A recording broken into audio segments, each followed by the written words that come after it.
자, 여러분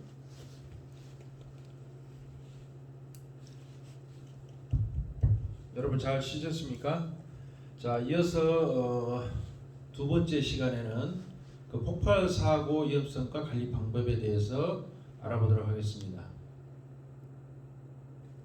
자, 우리가 어떤 뭐 분진 폭발하는데 이게 분진 폭발이 과연 그 어떠한 걸 분진 폭발은 폭발인데 분진 폭발이 뭘까요? 자, 여기 한번 읽어보시죠. 분진 폭발이란 공기 중에 떠도는 농도가 짙은 분진이 에너지를 받아서 열과 압력을 발생하면서 갑자기 연속 폭발하는 그런 현상. 그죠? 연속 폭발. 타면서 불꽃이 발생되면서 빵 하고 높은 그 압력을 발하는 거. 이걸 분진 폭발이라고 합니다. 분진이 폭발한 거죠. 그리고 이런 현상은 적정 비율로 공기와 혼합되면 저마원에 의해서 폭발할 위험성이 다분하죠. 자, 보시면, 자, 분진은 약 250 마이크로미터, 머리크락은 50에서 70, 자, 미세먼지는 10, 초미세먼지는 2.5죠, 이하죠. 그렇죠? 그럼 어떻게 위험하겠습니까? 적은 양으로도 폭발할 수 있는 이런 미세한 초미세먼지 이런 게 더 위험할 소지가 더 있다라고, 연속 폭발 확률이 더 높다라고 말씀을 드릴 수가 있겠습니다. 자, 분진 폭발의 위험성, 뭐 위험할까요? 분진이 폭발하니까 위험하겠죠. 폭발. 자, 연소 규모가, 탈 수 있는 규모가 큽니다. 파괴력이 커요. 소리도 크고, 그죠?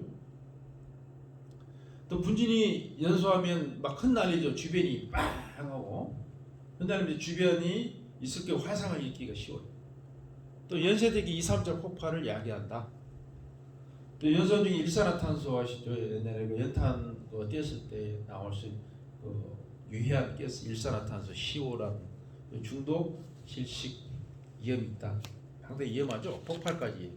화재만 발생돼도 위험한데 그 화재가 발생되면서 큰 그 경험을 내면서 파괴력이 크죠. 막 흔들리면서 주변이 막 터지고 이런 게 분진이 폭발하는 게 그런 현상이겠죠. 자, 그럼 앞으로 영상을 하나를 보시고, 자, 옥수수 가루가 얼마만큼 위험한지, 어떻게 폭발이 일어나는지 한번 영상을 보시겠습니다. 현란한 조명 사이로 관람객들이 춤을 춥니다. 무대에 형형색색 가루가 묻혀지는가 싶더니 갑자기 불길이 치솟고 아비 유한으로 변합니다. 지난 주말 타이완 워터파크에서 발생한 화재로 516명이 부상당했습니다. 화재는 공연 중 무대 효과를 위해 뿌려진 옥수수 가루에 불이 옮겨붙은 분진 폭발. 분진 폭발의 위력을 직접 실험해봤습니다. 밀폐되지 않은 실외에서도 가루에 불이 닿자 폭발이 쉽게 일어납니다. 가루 입자가 공기 중에 빽빽하게 차있는 상태에서 열이 가해지면 순식간에 불이 붙는 원리입니다. 문제는 옥수수 가루가 국내 축제에서도 자주 사용된다는 것. 지난해 서울의 한 달리기 대회에선 참가자 3만여 명이 옥수수 가루를 던져 일대가 뿌옇게 변했습니다. 여름철 같은 경우 실외에서도 그런 가해 조건이 맞으면, 폭발 조건이 맞으면 폭발할 수 있거든요. 사람들이 밀집된 행사장에서 옥수수 가루나 밀가루 살포를 자제하는 등 사고 예방 조치가 필요하다는 게 전문가들의 지적입니다. TV조선 김도영입니다.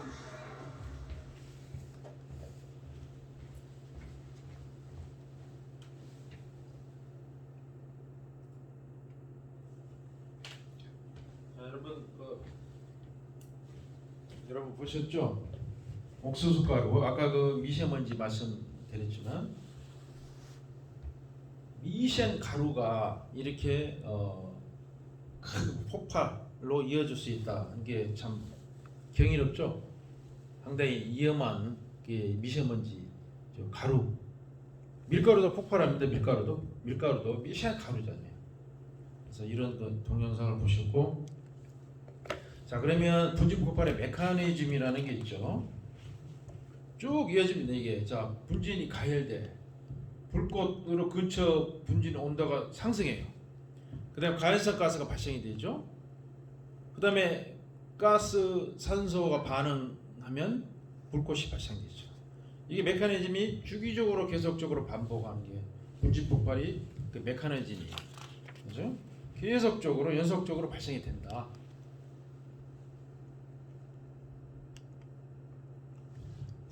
자, 그 분진 폭발 폭발이 되면 또 방지하는 그런 방법이 있겠죠. 그러면 분진을 제거해야 된다는데 어떻게 할까요? 즉시 밖으로 배출해서 집진 배출하는데 어떻게 할까요? 그냥 그 집진 장치를 이용해서 정기적으로 그 가루를 갖다가 폐기를 하는 방법이 있겠고, 살수로 해도 이상이 없는 공정은 물을 분무함으로써 폭발 방지 정전기 발생을 억제할 수도 있다. 그래서 제거를 할 수 있다는 얘기죠. 자, 그러면 또 두 번째, 분진 폭발 발 설비의 구조를 확인해서 가능한 한 분진이 외부로 비산되지 않도록. 그다음 금속 분리 장치를 설치해서 금속과 설비와 스파크 발생을 방지를 해야 되겠고, 또 모든 분진 발생 설비는 제진 설비에 연결돼서 제진 설비가 가동하지 않을 때에는 분진 발생 설비도 가동이 되지 않도록 이렇게 하는 방법도 있다. 얘기입니다. 자, 그러면 분진 폭발이 발생되지 않기 위해서 아까 점화원 많이 했죠. 연소 3에서 가연물 산소 공급원 점화원 말씀드렸는데, 점화원을 관리를 해야 되겠죠. 정전기가 발생되지 않도록 해야 되고, 기계기구에 의한 불꽃 및 과열을 방지해야 되고, 마찰열들 없애야 되죠. 그죠? 또 보수 작업에 따른 용접 등의 그 화기를 취급했을 때 화기를 또 언급해야 되겠죠. 자, 이제 분진 발생 물질을 수송하는 설비의 덕트 있죠, 덕트. 그다음 접속 부위에 접지라든지 본딩을 해서 스파크가 발생되지 않도록 해야 되겠죠. 스파크가 발생되면 어떻게 됩니까? 주변에 탈 수 있는 물질이 있고 산소가 있을 때는 그 스파크에서 화재가 발생됐다. 분진 폭발까지 이어질 수 있다는 얘기죠. 자, 가스 폭발, 가연성 가스가 산소 등의 일정 비율로 혼합되어 있으면 폭발이 발생이 되겠죠. 이때는 혼합 비율을 이제 폭발 범위라고 우리가 지칭을 합니다. 자, 그러면 이제 좀 어려운 거일 수도 있는데, 가스 폭발이 범위라고 되어 있는데, 폭발 하한계 LEL, 폭발 상한계 UEL 있죠. 자, 이거 보시면 폭발 범위가 나와 있습니다. 수소 같은 경우 위험하죠, 상당히. 하한계가 4하고 상한이 75예요. 상당히 넓죠, 폭이. 근데 아세틸렌은 2.5에서 81이에요. 그러면 수소보다도 아세틸렌이 훨씬 위험하다. 그죠? 상하한의 차이가 크면 그만큼 폭발할 확률이 더 높기 때문에 더 위험하다. 이게 예시로 보면 이제 아까 아세틸렌 나왔는데, 예시로 나왔는데 2.5에서 80이니까 상당히 위험한 높은 확률의 폭발 위험을 보인다. 그래서 상하한의 차가 클 때 더 위험하다라고 여러분들이 알고 계시면 되겠습니다. 그다음 폭발 범위를 예시로 해내죠. 프로판 LPG죠. LPG 프로판이라고 하는데, 자 2.1볼 했을 때, 그다음에 9볼 있을 때 어떻게 아까 LPG 폭발 범위가 2.1에서 9.5였어요. 그럼 화재 폭발이 일어나지 않기 위해서는 한 2.1 이하로 떨어뜨리든지, 그 다음에 폭발 범위 상한이 9.5죠. 그래서 9.5 이상으로 밀도를 맞춰주든지 하면 LPG는 폭발하지 않는다. 그렇게 이해하시면 되겠습니다. 자, 그럼 가스 폭발이 얼마나 위험한지 외국 자료인데, 식당에서 식사 중에 폭발한 그런 장면 동영상으로 볼 수 있습니다.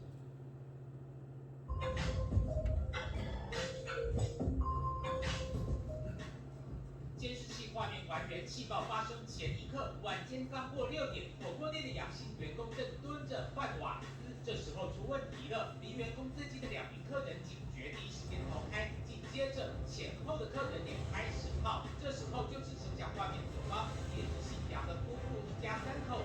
只是流动。气爆就这样发生，一团火球完全看不到翻瓦斯的员工。晒干过后，杨姓客人抱着女儿翻过屏风逃窜，但是他们都已经被晒干灼伤。爆炸瞬间，火锅店的门窗都已经破了，大量的浓烟窜出。刚刚从里面跑出来的民众大呼逃过一劫。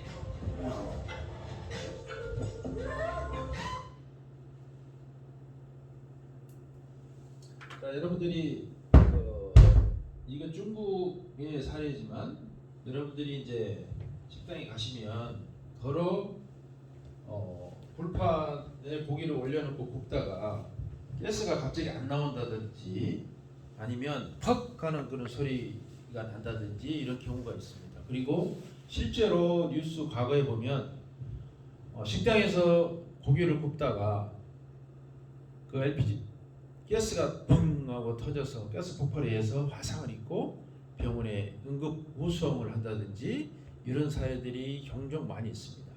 그래서 여러분 집에서도 뭐 LNG든 LPG든 반드시 가스가 새는지 여러분 자체 스스로도 좀 비농을 통해서 점검을 할 수도 있고 뭐 점검원이 와서 맨날 오는 것도 아니지 않습니까?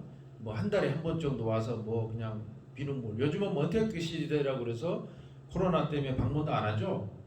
뭐 가스 계량기도 밖에다 적어놓도록 하고 문자로 보내주기를 바라고 있습니다.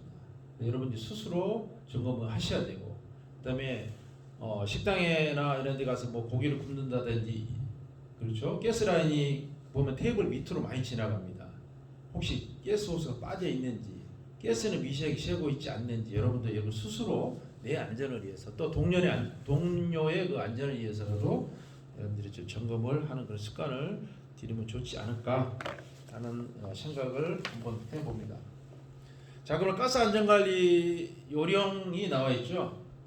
평상시는 어떻게 되는지 제가 말씀드렸듯이 가스 누설 점검이 많이 있죠. 뭐 가스 측정이 디텍트를 갖다 할 수도 있는데 여러분들이 뭐 가지고 있지 않으니까 비눗물로 해서 점검하는 게 제일 좋죠. 퐁퐁도 좋죠. 퐁퐁 물에 좀 타서 연하게 타서 스프레이해서 쭉쭉 뿌려보면 집안에도 얼마든지 이런 연결부에 가스가 누설되는지 확인이 가능합니다. 그다음 가스 경보기는 뭐 집안에 웬만하면 설치되어 있는데 여러분들이 뭐 아파트나 이런 데 사실 때 경보기를 별도로 뭐 달지는 않을 겁니다. 요즘 좋은 아파트들은 가스 경보기가 설치되어 있는데 경보기도 설치하면 좋겠죠. 그다음에 가스가 새더라도 통풍이 잘 될 수 있도록 해야 되고 또 가스 기기는 이제 통풍이 잘 되는 곳에 설치를 해라. 그다음에 T자형 호스는 이렇게 되어 있는 거는 누설이 하나, 둘, 세 군데에서 가스가 셀 수가 있는 요지가 많죠. 그래서 T자형 호스는 연결해서 사용을 하지 않은 게 좋겠다. 하는 게 이제 지금 그림에 나와 있습니다. 자, 그럼 현장에서 가스 취급의 안전관리라고 나와 있는데 뭐 저장 용기의 설비가는 뭐 안전거리를 뭐 당연히 거리를 준수히 해야 되겠죠. 근데 하계 사용을 뭐 어쩔 수 없이 작업을 할 수 있다면 해야 된다면 아까 이야기했듯이 감시자가 있고 주변에 소화 설비를 갖춰놓고 부득이 작업을 해야 되겠지만 가급적이면 가스를 취급하는 곳에서는 화기 작업을 금지를 해야 된다. 그런데 요거는 글씨가 지금 산업안전보건 기준에 관한 규칙에 보면 안전거리 규정이 있죠. 아까는 11m라 했는데 보통 설비 바깥면으로부터 10m 이상 뭐 이렇게 나와 있죠. 그래서 여러분들이 이런 부분들은 그 안전거리에 따라서 조치할 수 있는 내용들은 한번 유념을 해서 가스를 관리를 해야 되겠다 이런 말씀을 드립니다. 자, 고압가스 안전관리 요령 나와 있는데 고압가스 사용 LPG 많이 사용하죠. 현장에서 LPG도 사용하고 LPG하고 산소 용기를 두 개를 연결해서 철판을 절단한다든지 파이프를 절단한다든지 해서 많이 사용을 하고 있습니다. 그래서 이건 LPG 고압가스는 항상 40도씨 이하에서 보존하고 환기가 잘 되는 곳에 보관을 해야 되고 햇빛이 어떻게 되겠습니까? 직사광 자외선이 쬐면 폭발할 수도 있죠. 그리고 뭐 차광을 또 해줘야 되겠죠. 그래서 여기 보시면 뭐 가스 누출을 방지하기 위하여 보관시에 밸브 보호용 캡을 씌운다. 꼭 그런 용도뿐만이 아니고 캡의 용도는 가스를 사용했을 때 밸브가 옆에 설치가 되어 있죠. 밸브가 파손이 넘어지면 용기가 넘어지면 밸브 파손에 의해서 가스가 방출이 돼요. 그죠? 그래서 화재 발생될 소지도 있고 밸브 파손도 방지가 되는 거죠. 보호용 캡은. 그 다음에 가연성 가스를 사용 시에는 가압 설비와 사용 설비 배관에 역화 방지 장치를 설치를 해라 라고 되어 있는데 현장에서 요즘 보면 사업장에 그 역화 방지들이 설치가 다 거의 되어 있다. 그렇지 않은 사업장도 많지만 그런 역화 방지를 설치를 권장을 하고 있다. 근데 아까 말씀드렸듯이 용기 전도 방지를 이야기 전도 방지 장치도 별도로 뭐 파레트에다 넣는다든지 아니면 고박을 한다든지 그런 장치를 할 필요성이 있다는 얘기죠. 자, 이쪽 보시면 고압가스 안전관리 요령 안전관리 요령이 있는데 이제 밸브에 캡을 세워야 되고 넘어지지 않도록 고박을 해야 되겠죠.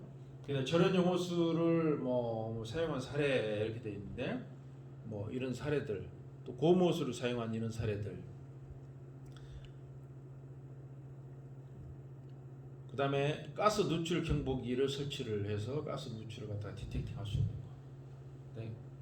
가연성 가스와 조연성 가스 아까 말씀했죠. LPG라는 데는 가연성 가스죠. 근데 조연성 가스는 어떻게 돼요? 남을 타게 도와주는 거 산소, 그죠? 이거를 분리해서 보관해라. 또 할원 소화 시스템도 설치를 해서 화재 예방에 기여를 해야 된다. 이걸 나타내주고 있습니다. 자, 여기 보시면 이제 수증기 폭발이 있는데 수증기는 물이죠. 뜨거운 물이 접촉해서 빠르게 기화, 액체가 기체로 되는 기화라고 그러죠. 폭발이 일어나는 그런 현상이죠. 이거 보시면 이 물이 있죠.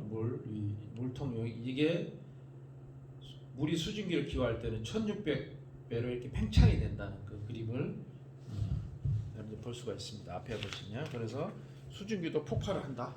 물도 폭발한다. 자, 수증기 폭발할 수 있는 장소는 제철소 있죠. 수분, 그죠?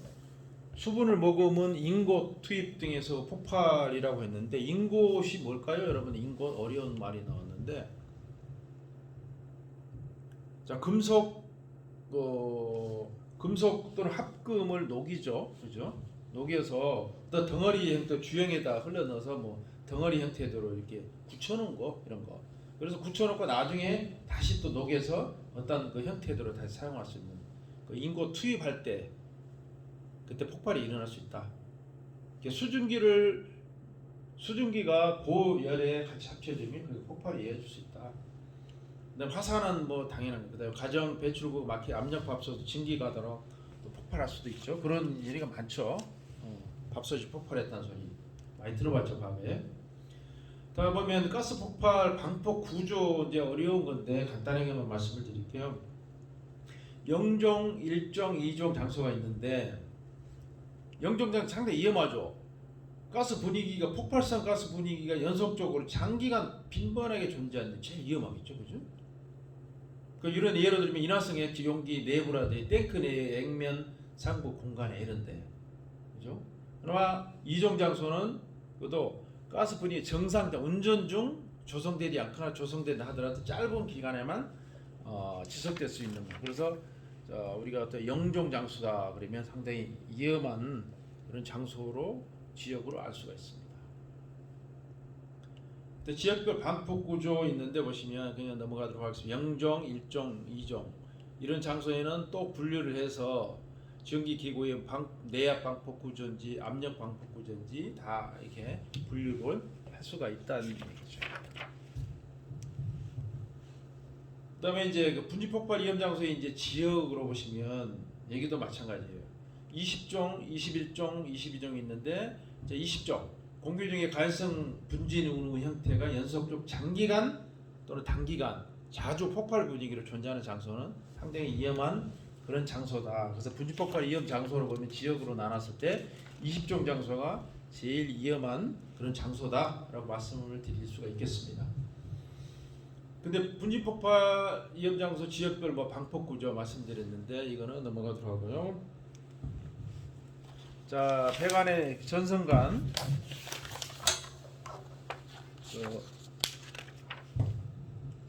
전선간에 방폭공사를 했던 이런 사진들 보시면 되겠고요. 이게 방폭 구조로 되어 있다고 보시면 되겠죠. 얘 안에서 어떤 그 스파크가 밖으로 외부로 노출되지 않도록 그런 구조로 해서 전선간에 그런 공사된 그런 사진을 보시고 계십니다. 자, 방폭기기 전등, 방폭 전등도 그냥 일반 전등이 있고 방폭 전등이 있죠, 그죠? 그래서 지금 이 등 보시면 상당히 커 보이는데 방폭 도장 공장이라든지 천정 부위에 설치되어 있죠. 그다음에 연결된 캡 이런 것도 거의 방폭 구조. 네, 그런 캡이 되겠죠. 자, 비적합 사례죠. 아까는 잘 돼 있는 사례고 비적합 사례. 비방폭 설비, 비방폭조로 보이시죠? 그다음에 실링 볼트를 해야 되는데 하지 않아 탈락되어 있는 것들. 볼트가 이게 지금 탈락되어 있죠, 그죠? 이런데 그다음에 이무 변형을 해서 원래는 방폭 구조의 그런 그 장비였는데 변형해서 비방폭으로 만들어놓은 그런 그 사진이 되겠습니다.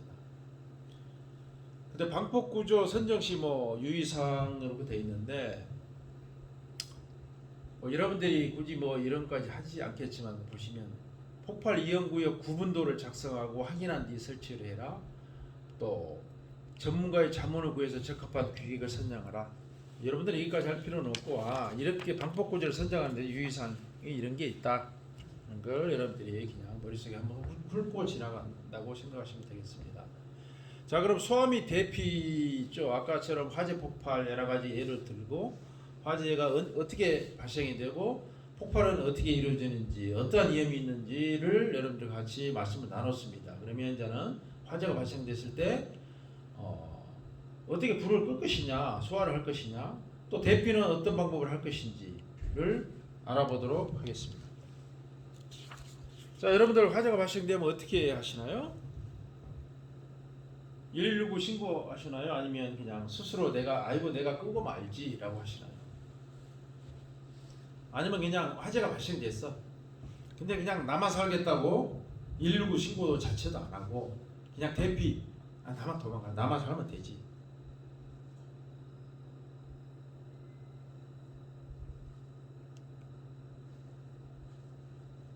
자, 보시면 과거에는 보면 유선 전화만 이용해서 신고가 하는 그 상황이었지만 지금은 어떻게 되죠? 스마트폰도 있고 여러 가지 방법이 많이 있죠. 그죠?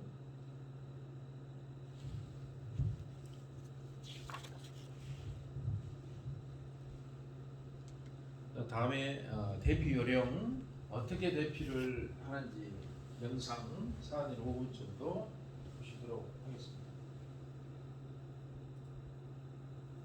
화재가 발생하면 우리는 건물 밖으로 대피를 해야 하는데요. 이 과정에서 우리가 반드시 알아야 할 기본 행동 요령을 알려드리도록 하겠습니다. 화재 발견, 알리자.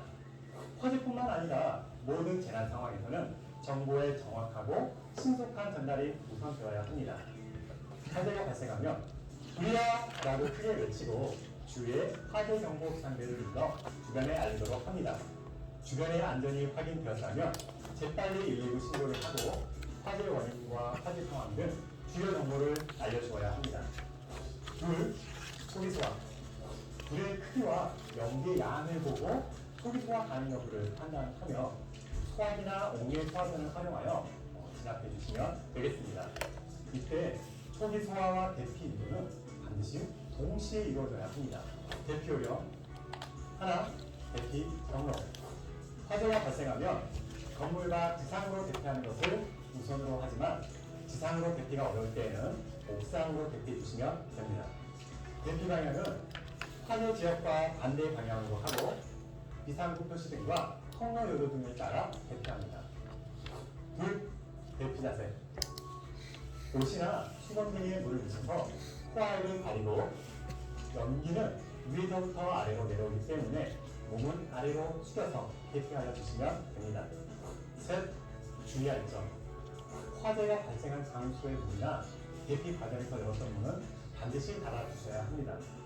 문을 열어뒀을 경우 산소가 원활하게 공급되어 화재를 더욱 키우기도 하고 화재 현장에서 발생한 열과 연기가 건물 전체로 퍼져나가 많은 인명피해를 유발하기도 합니다. 화재 대피 시에는 엘리베이터를 이용하지 않고 반드시 계단을 이용해 주셔야 합니다. 실제 2018년 1월 26일 밀양 세종병원 화재 현장에서 엘리베이터를 이용해서 대피를 하다가 6명의 사망자가 발생한 안타까운 사례가 있었습니다. 이처럼 화재 현장 시 엘리베이터는 특정 층에 멈춰서 문이 열리기도 하고 또 정전이 되어서 중간에 멈춰서기도 합니다. 이처럼 엘리베이터가 이동하는 구간은 열과 연기의 주 이동 수단이 되어서 위험한 상황을 초래하기도 합니다. 대피 과정에서 문 손잡이가 뜨겁다면 반대편에는 강한 열기가 있다는 뜻이기 때문에 반드시 다른 대피 경로를 찾아주셔야 합니다. 네, 대피로가 차단된 상황.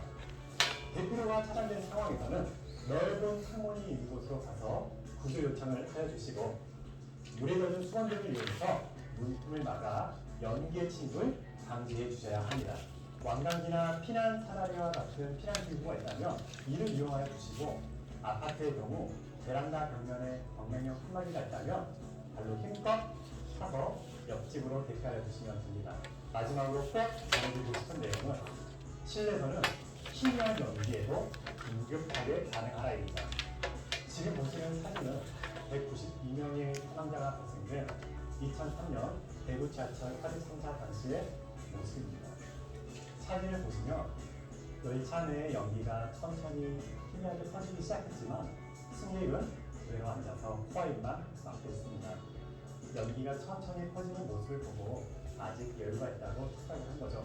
하지만 실내 화재에서 발생한 연기는 순식간에 내 시야를 가려버리고 나를 패닉 상태에 빠뜨릴 수 있다는 것 꼭 명심하시기 바랍니다.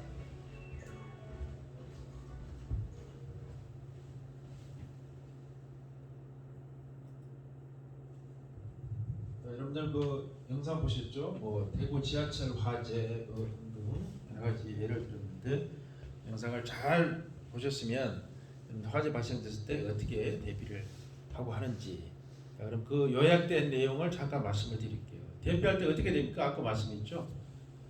엘리베이터는 절대 이용하지 말라. 엘리베이터를 화재가 발생됐는데 엘리베이터를 이용해서 대피를 하다가 갇혀서 사망한 그런 사례 아까 영상을 보셨죠. 자, 아래층으로 대피가 불가능한 때에는 옥상으로 대피를 해라. 낮은 자세로 안내원의 지시를 따라서 대피를 해라. 아까 또 있죠. 손잡이가 뜨거우면 문을 열지 말고 길을 찾자 하는 내용이 영상에 다 들어 있습니다. 그렇죠? 자, 요령이 또 있는데 아래층에는 맑은 공기층이 존재하기 때문에 어떻게 되겠습니까? 거기를 숙이고 낮은 자세로 가라는 얘기죠. 연기가 많은 곳에서 팔과 무릎으로 기어서 이동을 하되 배를 바닥에 대고 가지 않도록 주의를 해라. 그죠? 여기 보면 나오죠? 대피 자세, 수건을 콧등에다 대고 자세를 낮추고 마른 손으로 벽을 짚죠. 마른 손, 다른 손으로는 한 손으로. 그래서 유도등이 나와 있는데 연기가 가득 차면 이 유도등 자체도 안 보일 수가 있죠. 그죠? 유도등을 따라서 대피를 하면 되겠습니다. 자, 또 다른 대피는 옷에 이제 그 불이 붙었어요. 그러면 어떻게 되겠습니까? 그냥 막 동동 구르고 있어서는 안 되겠죠. 자, 멈춰서 눈과 코와 입을 이제 보호해야겠죠. 그죠? 그런 다음에 연기가 코로 이렇게 숨을 쉴 때 들어올 수 있으니까. 그래서 이제 엎드려 가지고 이 보이면 4번 네 번째 뒹군다. 그래서 옷에 등에 특히 손에 닿지 않는 곳. 그 불이 붙었을 때는 4번처럼 코와 입을 막고 뒹구는 게 제일 좋은 방법이다. 그 다음에 이제 우리가 화재가 발생됐고 아니면 뭐 누가 응급상황이 발생됐어요 라고 했을 때 보통 119에 신고를 많이 하시잖아요. 보시면 119에 전화를 걸어서 화재 신고를 하고 요즘 뭐 어플도 나와 있고 그렇답니다. 그래서 SNS로도 할 수도 있고 하지만 자, 신고하는 내용이 있어요.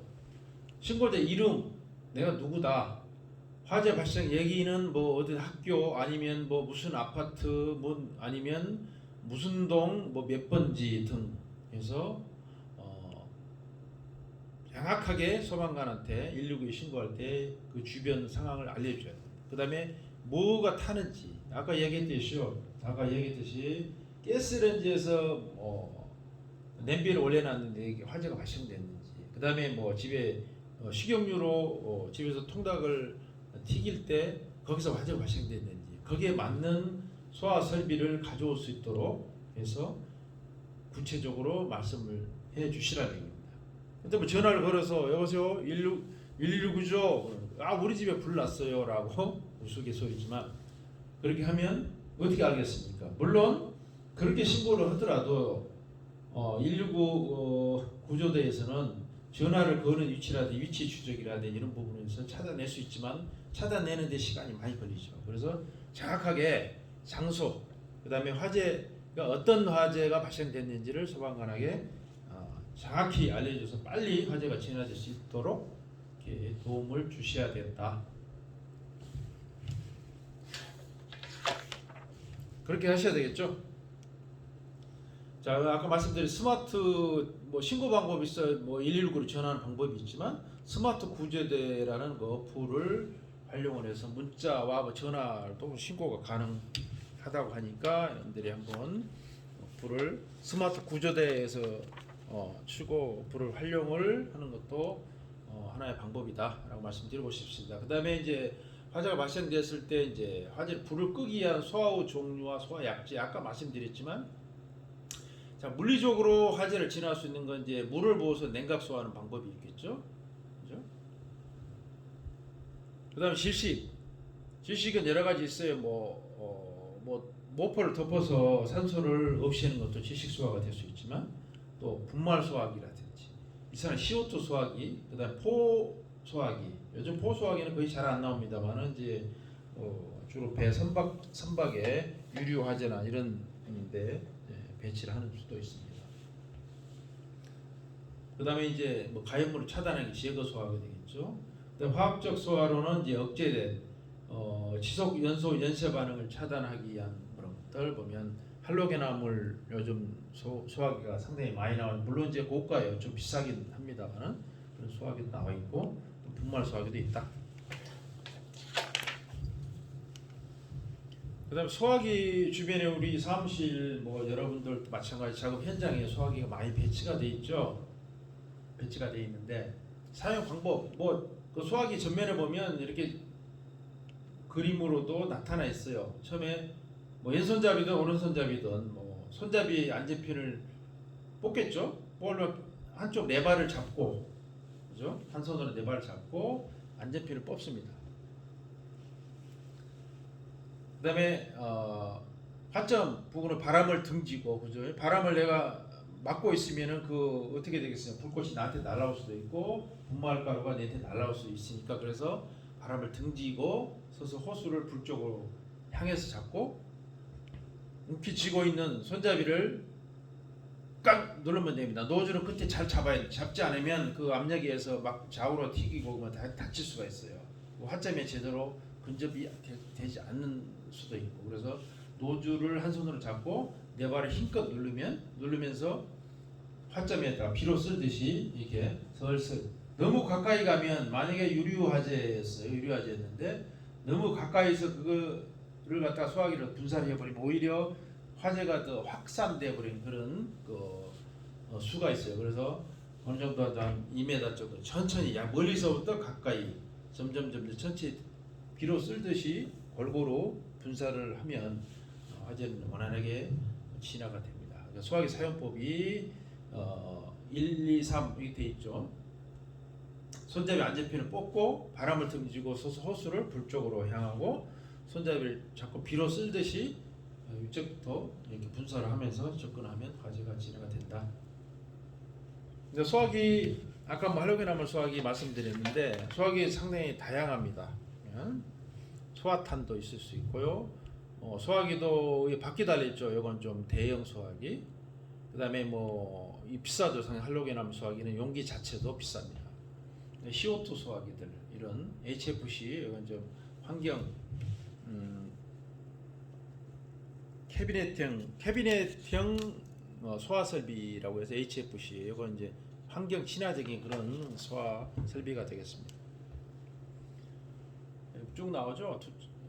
이게 나왔네요. 예. 그래서 아까 얘기했듯이 이제 K급 소화기, 아까 설명했던 대로 내용들을 K급 소화기, 여러 가지 다양한 소화기가 있다라고 알아두시면 되겠습니다. 자, 화재 종류와 상황에 맞게끔 적정한 소화기를 선택해서 사용을 해야 되겠죠. 아까 말씀드렸듯이 A급 소화기는 나무나 목재나 의류 이런 부분이기 때문에 분말 소화기를 사용하고, 전기 소화기, 전기 화재 발생됐을 때는 CO2 소화기를 쓴다든지 이런 식으로 해서 골라서 그게 화재 맞게끔 사용을 해야 된다. 자, 그럼 초기 소화 요령이 나와 있죠. 소화 전에, 불 끄기 전에 화재 확산 방지를 위한 조치 내용이 나와 있죠. 가스 화재 사용 시 밸브 잠그면 되죠. 중간 밸브 잠궈요. 그 다음에 또 화재 장소의 전원 차단해. 그죠? 그 다음에 초기 소화 방법은 여러 가지 있죠. 그냥 화재가 발생되는데 근접해서 가지 못하게 되면 투척용, 던지는 용으로 한다든지, 그 다음에 분말 소화기를 이용해서 또 하로 소화기를 이용해서 근접해서 소화하는 방법이 있겠고, 또 소화전, 옥내 소화전, 옥외 소화전이 있겠죠. 이용해서 할 수 있는 방법. 그 다음에 스프링쿨러 설비는 요즘 일반 건물에는 거의 다 5층 이상 건물이나 스프링쿨러 설비를 거의 하도록 되어 있죠. 작동하면서 소화하는 방법이 있습니다. 근데 소화 중에도 화재 발생을 알려줌으로써 주변의 사람들이 빨리 같이 동참할 수 있고 또 대피를 할 수 있도록 화재 발생 사실을 알려주라는 얘기입니다.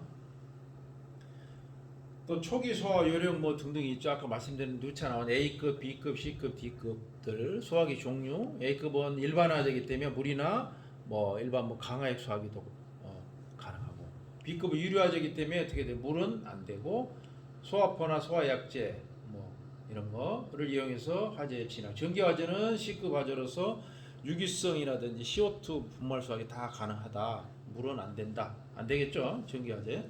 D급 화재는 금속, 마그네슘 등 그런 화재라고 했는데, 그건 모래, 규조토 이런 부분들을 가지고 진화를 할 수가 있다. 소화기 관리 기준, 여러분들 여기 있는데, 과거에는 저 소화기를 안에 있는 분말 있고 안에 또 질소가 안에 용기가, 조그만 용기가 있었어요. 그래서 그 안에 있는 분말 약재를 질소에 있는 고압으로 충전되어 있는 그게 구멍, 안에 이제 밀봉이 되어 있는 부분을 구멍을 이렇게 핀으로 해서 딱 해주면 그게 그 압력에 의해서 안에 있는 분말이 방출되는 그런 구조, 지금도 그렇게 되어 있습니다만, 거의 지금은 이제 추압식 소화기로서 바로 용기 자체가 이제 가스하고 분말하고 같이 되어 있습니다. 그래서 관리 기준은 당연히 소화기를 배치한 보기 쉬운 곳에 놔야 되겠죠. 그다음에 습기나 직사광선도 피해야 되고, 여기 나오는 추가압식 분말 소화기는 압력 게이지가 달려 있어요. 달려 있어서 이게 정상 녹색 게이지 범위에 있는지 또 그 이하에 있는지 여러분들이 보시면, 녹색 게이지 이하로 떨어져 있으면 요건 이 안에 있는 그 압이 빠져서 요거는 네 발을 눌러도 압이 가스가 안에 있는 분말가루가 방출이 안 되니까 요거는 이제 교체를 하는 겁니다. 과거에는 주기가 없었어요. 근데 이제 그 소화기를 옥에다 배치를 했을 때 과도한 습기라든지 빗물이나 이런 걸로 인해서 밑에가 용기 자체가 부식이 돼서 빵 하고 터져서 사람이 다치는 그런 예가 있어서, 이제는 기준을 만들어야 되겠다 해서 또 10년 이상 되는 거는 이제 사용을 권장하지 않습니다. 그래서 10년 정도는 이게 사용할 수 있는데, 물론 이제 옥내냐 옥외냐 따라서 그런 환경 조건에 따라서 다를 수가 있습니다. 10년 이내에 교체를 할 수도 있고 그렇지만, 또 10년 내용 연한을 정해놨다. 이거 보면 돼 있죠. 내용 연수 대상 소방용품에서 내용 연한을 10년으로 한다. 그래서 이렇게 소방법에다가 이렇게 정해놨습니다. 여러분들 매월 1회 이상은 점검해야 되겠죠, 그죠? 점검할 이유는 뭘까요?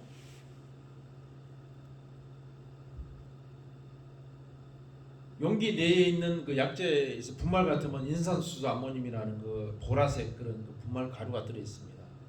그게 삐시하게 밀가루라고 보시면 되죠. 삐시한 게 돼 있어요. 그래서 오래도록 흔들어주지 않고 놔두면 그게 압착이 돼 눌러져 있어서 네발을 작동해서 방출을 유지했을 때 굳어서 노즐이 조그맣지 않습니까? 그게 이제 막혀서 분말 약재가 밖으로 방출이 안 될 수가 있어요. 그래서 한 달에 한 번 정도는